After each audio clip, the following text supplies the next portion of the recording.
اس پر آج توجہ نہیں ہے۔ مسند احمد وغیرہ کی روایت ہے، پیارے پیغمبر فرماتے ہیں انسان کا جب حساب کتاب ہو جاتا ہے، اچھا انسان ہے تو اعلان ہوتا ہے اس کے لیے کہ میرے بندے نے سچ بولا ہے،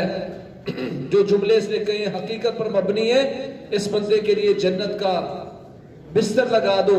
جنت سے اس کے لیے ہوائیں، خوشبوئیں اور وہ ساری چیزیں آنا شروع ہو جاتی ہیں۔ اسی انداز میں وہ ہوتا ہے کہ ایک نہایت خوبصورت رجل انسان اس کی قبر میں آتا ہے، اس پر داخل ہوتا ہے رجل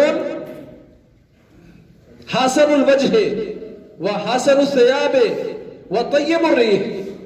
اس کی قبر میں جب حساب کتاب ختم ہوتا ہے تو ایک نہایت خوبصورت چہرے والا انسان اس کی قبر میں آتا ہے، چہرہ بھی بڑا خوبصورت ہے، لباس بھی بڑا خوبصورت اور بڑا اچھا ہے، اور خوشبو اسے بہت اچھی آ رہی ہے۔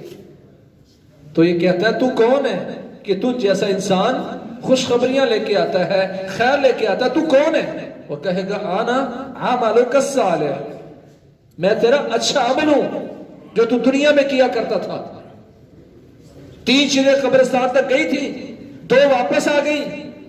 مال بھی واپس آ گیا، اہل و عیال بھی واپس آ گئے، اور عمل اس کی قبر میں آ کے اس کو خوشخبریاں سنا رہا ہے۔ اللہ کے نبی فرماتے ہیں صلی اللہ علیہ وسلم جب یہ کیفیت ہوتی ہے تو انسان دیکھتا ہے میرا عمل اتنا خوبصورت، لباس اتنا اچھا، چہرہ اتنا اچھا، خوشبو اتنی بہتر، کہے گا رب اقم الساعہ، رب اقم الساعہ، یا اللہ قیامت بپا کر دے، قیامت بپا کر دے، میں اس چھوٹی سی قبر میں نہیں رہنا چاہتا جو تا حد نگاہ پھیل گئی ہے، پر میں بڑی جنت میں جانا چاہتا ہوں، یا اللہ قیامت بپا کر دے تاکہ جنت میں جا کر میں اپنے عزیز و اقارب کو بتا پاؤں کہ میرا عمل کتنا اچھا ہے۔ اسی لیے قیامت کا دن ہے، اس کا حسب و نسب بھی بھاگ گیا۔